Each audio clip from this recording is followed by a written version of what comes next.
ಒಂದ್ ಸ್ವಲ್ಪ ಅರ್ಥ ಮಾಡ್ಕೊಳ್ಬೇಕು. ಏನಂದ್ರೆ ರೈತರನ್ನೇ ನೀವು ನುಕ್ಸಾನ್ ಮಾಡ್ಕೊಂಡ್ರಿ ಅಂದ್ರ ಈ ಯಾರ್ದು ನುಕ್ಸಾನು ರೈತರದೇನೆ ನುಕ್ಸಾನ್ ಆಗೋದಿಲ್ಲ. ಅದನ್ನ ಸ್ವಲ್ಪ ಅರ್ಥ ಮಾಡ್ಕೊಳ್ಬೇಕಾಗಿತ್ತು. ಎಲ್ಲೋ ಒಂಚೂರು ಎಡವಿರುವಂತದ್ದು. ಪ್ರತಿ ವರ್ಷ ಅವ್ರಿಗೆ ಸುಟ್ಟಿಗೆ ಸುಕ್ಕಿತ್ತ. ಆದ್ರೆ ಮುಧೋಳ ಸ್ಟ್ರೈಕ್ ಆಗಿತ್ತು, ಬೆಳಗಾವಿ ಜಿಲ್ಲಾದಾಗ ಸ್ಟ್ರೈಕ್ ಆಗಿರ್ಕಿಲ್ಲ. ಈ ಸಲ ಏನೈತಿ ಗುಡ್ಲಾಪದಾಗ ನೇತನ ಗುರುಜಿಯವರು ಎಲ್ಲಾರು ಕೂಡಿಸಿಂದ ನೇತನ ಪೂಜಾರಿ ಅವರು ಎಲ್ಲಾ ಕೂಡ ಸ್ಟ್ರೈಕ್ ಮಾಡಿದ ನಂತರ ಹೆಚ್ಚಿಲ್ಲ ನಮ್ಗೆ 3,000 ರೂಪಾಯಿ ಇತ್ತ. 3,000 ರೂಪಾಯಿ ಇದ್ದಿದ್ದ 3,300 ರೂಪಾಯಿ 250 ರೂಪಾಯಿ ಸರ್ಕಾರದವರು 50 ರೂಪಾಯಿ ಸರ್ಕಾರ ಕೊಡಾಕ ಒಪ್ಕೊಂಡ್ರಿ.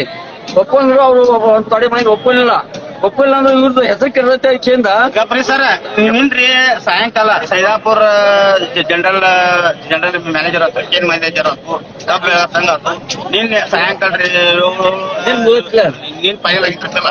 ಅರೆ ಫೈನಲ್ ಆದ ತಕ್ಷಣ ಇವತ್ತಿವ್ರ ಮುಂಜಾನೆ ಬಂದು ನಮಗ ಆ ಬಿಲ್ಲಿಗೆ ನಮಗ ಕಬಡ್ಡಿ ಇಲ್ಲ ಬಂದ್ ಅವರು ಈಗ ಟ್ರ್ಯಾಕ್ಟರ್ ಕೊಟ್ಟು ಹಾಕ್ತಾರ ನಡೀತೈತ್ರಿ. ಹಿಂಗ್ ಗಾಡಿಗಳು ಮುರಿಯತ್ತೀರ ಇಲ್ಲಿ ಕೊಡ್ತೀನಿ ಒಪ್ಕೊಂಡಿದ್ರಿ 3,300 ರೂಪಾಯಿ ಅವ್ರು ಹೂ ಅಂದಾರಿ.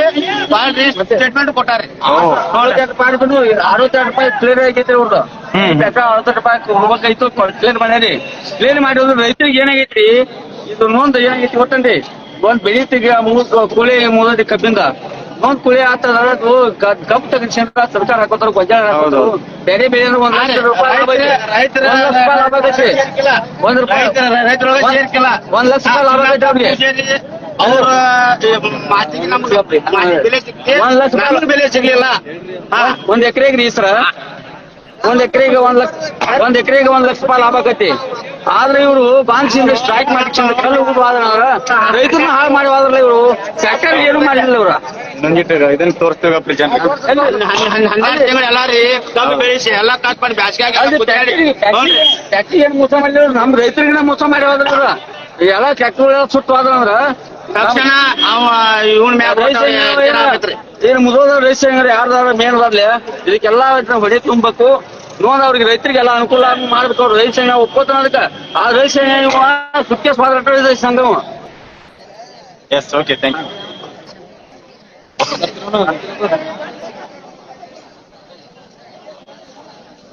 ಸುದ್ದಿ ಗೊತ್ತಾದ ತಕ್ಷಣ ಬಂದ್ರೆ ಹೆಂಗ್ರಿ ಸರಿ? ಅವ್ರಿ ನಾವ್ ಮನೆಗ್ ಕೇಳಿಸ್ತೈತಿ.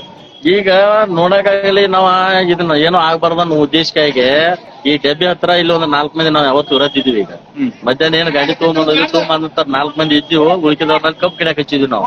ಈ ತರ ಆಗುದಿಲ್ಲ ಅಂತ ಹೇಳಿ ಅನ್ನೋದನ್ನ ವಿಚಾರ. ಯಾಕಂದ್ರೆ ನಾವ ಪೆಕ್ಡವ್ರಿಗೆ ಹೊಂದಾಣಿಕೆ ಆಗಿ ನಿನ್ನೆ ಮೊನ್ನೆ ಎಲ್ಲಾ ಕುತ್ಕೊಂಡ ಅವ್ರ ನಾವ್ ಕೂಡಿ ಮಾತಾಡ್ಕೊಂಡ ಅದೇನ್ ಅವ್ರು ಕೊಡಾಕ ಸರ್ಕಾರದ ಏನ್ ಆದೇಶ ಐತಿ ಆ ಪ್ರಕಾರ ಕೊಡಾಕ ಅವರು ಒಪ್ಕೊಂಡಿದ್ರು. ಮುಂದೆ ಇದಕ್ಕೆ ಏನಾರ ಆದ್ರೂ ಈ ಕಾರ್ಖಾನೆದಿಂದ ನಾವು ಪ್ರತಿ ವರ್ಷ ಮುಂದಿನ ವರ್ಷ ಚಾಲು ಆಗೋದ್ನಾಗ ನಾವು ಹಿಂದಿನ ಬಿಲ್ ಹತ್ತಿ ಅದನ್ನ ಕೊಡ್ರಿ ಅಂತೇಳಿ ಅನ್ನೋ ತಿಳಿದ ನಾವ್ ಅದನ್ನ ವಸೂಲಿ ಮಾಡಕ್ಕೂ ಗಡಿದ್ವಿ ನಾವು. ಆದ್ರೆ ಈ ಮುದೋಳದವ್ರು ಏನ್ ಇದು ಮಾಡ್ತಾರೋ ಅವ್ರು ಒಂದು ಹಠಕ್ ಬಿದ್ದಾಗ ಮಾಡ್ಯಾರ. ಇದ್ರು ಹಠಕ್ ಬಿದ್ದಾಗ ಮಾಡಿ ಈ ತರ ಮಾಡಿ ಒಂದ್ 50,000 ಡಬ್ಬಿ ಸುಟ್ರು, 4-5 ಟ್ರ್ಯಾಕ್ಟರ್ ಸುಟ್ಟಾರು, ಒಂದ್ 5-6 ಸೈಕಲ್ ಮೋಟರ್ ಸುಟ್ಟಾರು. ಈ ತರ ಮಾಡ್ರ ಇದು ಫ್ಯಾಕ್ಟರಿ ಏನ್ ಇದ್ರದ ಲಾಸ್ ಇಲ್ಲ. ಈಗ ನಮ್ದು ನಾವ ನುಕ್ಸಾನ ರೈತರದ ನುಕ್ಸಾನ ಇದು. ಈಗ ಕರ್ನಾಟಕ ಕಬ್ಬ ಸುಟ್ರು, ಈಗ ಟ್ರ್ಯಾಕ್ಟರ್ ಸುಟ್ಟಾರು. ಟ್ರ್ಯಾಕ್ಟರ್ ಒಂದ್ ಇಜ್ಜತ್ ಹೋಗ್ಬೇಕಾದ್ರೆ 10 ಲಕ್ಷ ರೂಪಾಯಿ ಐತಿ ಟ್ರ್ಯಾಕ್ಟರ್ ರೇಟ್. ಒಂದ್ ಗ್ಯಾಂಗ್ ರೆಡಿ ಮಾಡ್ಬೇಕಾದ್ರೆ ನಮ್ಗೆ 30ರಿಂದ 40 ಲಕ್ಷ ರೂಪಾಯಿ ಬೇಕಾಗತ್ತೆ. ಅದನ್ನ ಮಾಡಿ ಅದಕ್ಕೊಂದು ಯೂನಿಟಿ ಮಾಡಿ ಇಲ್ಲಿ ತಂದ ಕಬ್ಬ ಕಡಿಬೇಕಾದ ಪರಿಸ್ಥಿತಿ ರೈತಂದ ಏನಾಗಿರ್ತೈತಿ. ಇದು ಕಬ್ಬು ಬೆಳಿಬೇಕಾದ್ರೆ 12ರಿಂದ 14 ತಿಂಗಳು ಕಬ್ಬದಾವ. ಈಗ ಕಬ್ಬದಾವ ಅಂದ್ರೆ ಇದನ್ನ ನಾವು ತಗೊಂಡ್ಬಂದ್ ಸುಡ್ಸುದ್ರೆ ಇಲ್ಲಿ ಕಾರ್ಖಾನೆ ಕೊಟ್ಟಿವಿ ಅಂದ್ರೆ ನಮಗ್ ದುಡ್ಡು ಕೊಡ್ತಾರ ಅವ್ರು. ಇದನ್ನ ಮಾಡಿ ನಮ್ಮ ರೈತರ ಹೊಟ್ಟೆ ಮೇಲೆ ಕಾಲ್ ಕೊಟ್ಟಂಗಪ್ಪ. ಈಗ ಯಾಕೆ ನಾವು ಅವಸರ ಮಾಡಿ ಇದು ಮಾಡ್ತೀವಿ ಅಂದ್ರ ನಮಗ ಡಿಸೆಂಬರ್ದಾಗ ನಾವು ಇನ್ನೊಂದು ಗೊಂಜಾಳ ಆಗಲಿ ಗೋಧಿ ಸದಕ ಹೊಟ್ಟೆ ತಿನ್ನಾಕ್ ಬೇಕಲ್ಲ. ಗೋಧಿ ಸದಕ ಬೆಳ್ಯಾಕ ನಮ್ಗೆ ಅನುಕೂಲ ಆಗ್ಲಿ ಅಂತೇಳಿ ಮುಖಟ ಕಬ್ಬ ಇದನ್ನ ಕಳಿಸ್ತಿರ್ತೀವಿ ನಾವು. ಕಳಿಸಿ ಗೋಧಿ ಸದಕ ಬೆಳೆದಂದ್ರ ಮಾರ್ಚ್ ಏಪ್ರಿಲ್ ಕುಲ್ಲ ಆಕತಿ. ಮತ್ತೆ ನಾವು ಜೂನ್ ಹೋಗಿ ಅರಿಶಿನ ಹಚ್ಚಕ್ ಅನುಕೂಲ ಆಗೈತೆ ಅನ್ನೋ ಉದ್ದೇಶಕ್ಕಾಗಿ ನಮ್ಮಲ್ಲಿ ಒಂದು ರೊಟೇಷನ್ ಇರ್ತೈತಿ. ಆ ಪ್ರಕಾರ ನಾವ್ ಅವಸರ ಮಾಡಿ ಕಬ್ಬು ಕಡಿಬೇಕಾಕತಿ. ಅದ್ರ ಕಡದ್ ತಗೊಂಡ್ಬಂದಿದಕ್ಕಾಗಿ ನಮ್ಗೆ ರೈತರು ಈ ಟೈಪ್ ಮಾಡಿದ.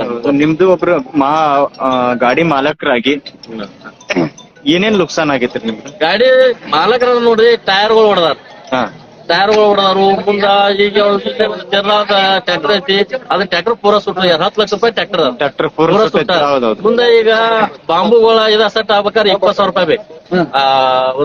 ಅದ ಸಿಲಿಂಗ್ ಅನ್ನು ಹಗ್ಗನು ಬಾಂಬುಗಳು ತಯಾರಾಗ್ಬೇಕಾದ್ರೆ 20,000 ರೂಪಾಯಿ ಬೇಕು. ಅವತ್ತಿ ಬಾಂಬುಗಳ ಹಗ್ಗ ಎಲ್ಲ ಚೊಕ್ಕ ಕಡ್ದ ಸುಟ್ಟು ಹೋಗ್ಯಾವ. ಪ್ರತಿ ಒಂದ್ ಇದಕ್ಕೆ ಏನು ಇಲ್ಲ ಅಂದ್ರೂ ಒಂದ್ 20,000 ರೂಪಾಯಿ ಲಾಸ್ ಅದ. ಮುಂದೆ ಕಬ್ಬಿಂದ ಏನೈತಿ, ಕಬ್ಬಿಂದನೂ ಸುಟ್ಟಿದ್ರೆ ಅದು ಇಳುವರಿ ಅದ್ರದ್ದು ತೂಕ ಕಡಿಮೆ ಆಗೈತಿ, ಅದು ಲಾಸ್ ಆಕೈತಿ. ಬಂದ ಈಗ ಇದಕ್ಕೆ ಉರಿ ಹೆಚ್ಚಾರು ಟೈರ್ಗಳು ಹೊಡೆದು ಇದೆ, ಒಂದ್ 4-5 ಟೈರ್ ಹೊಡೆದು, ಒಂದ್ ಟೈರ್ ಸೆಟ್ ಹಾಕ್ಬೇಕಾದ್ರೆ 30,000-40,000 ರೂಪಾಯಿ ಬೇಕಾಗೈತಿ. ಈಗ 4-5 ಅವ್ರು ಟೈರ್ ಹೊಡೆದು, ಇದು ರೈತರದಲ್ಲ ಇದೆ. ಇವ್ರು ರೈತರನ್ನ ಬಂದ ರೈತರನ್ನ ಟಾರ್ಗೆಟ್ ಮಾಡ್ತಿದ್ರ ಇದಕ್ಕ ಯಾರ ಪಣೆ ಮಾಡೋದು? ಅದಕ್ಕಾಗಿ ಇದಕ್ ಸರ್ಕಾರ ಎಚ್ಚೆತ್ಕೊಳ್ಬೇಕು. ಇಲ್ಲ ಕಾರ್ಖಾನೆಗೆ ಇವ್ರು ಟಾರ್ಗೆಟ್ ಮಾಡಿ ಕಾರ್ಖಾನೆ ಅವ್ರ ಜೊತೆ ಬರ್ತಾರೆ. ರೈತರದ ಬಂದ್ ರೈತರದ ನುಕ್ಸಾನ ಯಾಕೆ ಮಾಡ್ಬೇಕಾಗಿತ್ತು? ಅದ ನಮ್ದು ಆಗ್ರಹ ಏನೈತೆ ಅಂದ್ರ ರೈತರು ಈ ಟೈಪ್ ಮಾಡಬಾರ್ದಾಗಿತ್ತು, ಮಾಡ್ಯಾರ. ಇದನ್ನ ಪರಿಹಾರ ಕೊಡಿಸ್ಬೇಕು ನಮಗತ್ತೆ ಅನ್ನೋದು ಅಂತ ನಮ್ಮ ಅಭಿಪ್ರಾಯ. ಯಾವ್ರಿ? ನಾವಿಲ್ಲ ಸರ್, ರಾಮನಗೌಡ ಪಾಟೀಲ್ ನಮ್ಮ 10 ಇದ್ರಾಗ ಬರೋದು.